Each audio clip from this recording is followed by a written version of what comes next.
அண்ணே கழுத பால் வாங்கி கொடுக்கண்ணே. இப்போதான் என் பசங்களுக்கு வாங்கி கொடுத்தேன். இப்போதான் வாங்கி கொடுத்தேன்.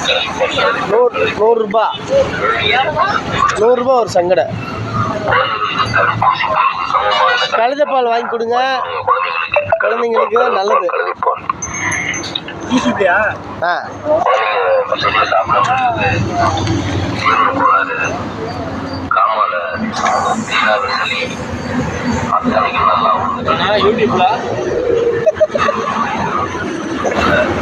கழுத பாலை பற்றி சொல்லுங்க.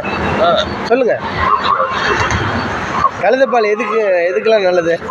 கழுதைப்பால் வந்து குழந்தைங்களுக்கு இந்த ஜீரணம் ஆகாமல் இருக்கிறது, அப்புறம் சரியாக சாப்பிடாம இருக்கிறது, நோய் எதிர்ப்பு சக்தி தான் அந்த கழுதைப்பால். நோய் எதிர்ப்பு சக்தி. சரி, அதெல்லாம் பிறந்தன்னைக்கே பார்த்து தேடி பிடிச்சி கழுதைப்பால் வாங்கி வச்சுருவாங்க. இப்போதான் கழுதையே இல்லையே, அதனால் கழுதை இது மாதிரி ஓட்டிகிட்டு இருக்கும்போது வாங்கி வைக்கிறாங்க மக்கள். கழுதைப்பால் நல்ல வரவேற்பு. சளி இருக்கு பார்த்தீங்களா? ஆமாம், அதெல்லாம் சரியாக போயிடும். சரிங்க. பெரியவங்க பாருங்க, காட்டப்பட்டையில் ஒரு வாத்தியார் 5-6 வருஷமாக டிவிக்கு மாத்திரை சாப்பிட்டுருக்காரு. சரிங்க. 15 நாள் வந்து குடிச்சாரு. சரியாயிடுச்சு. சூப்பர்.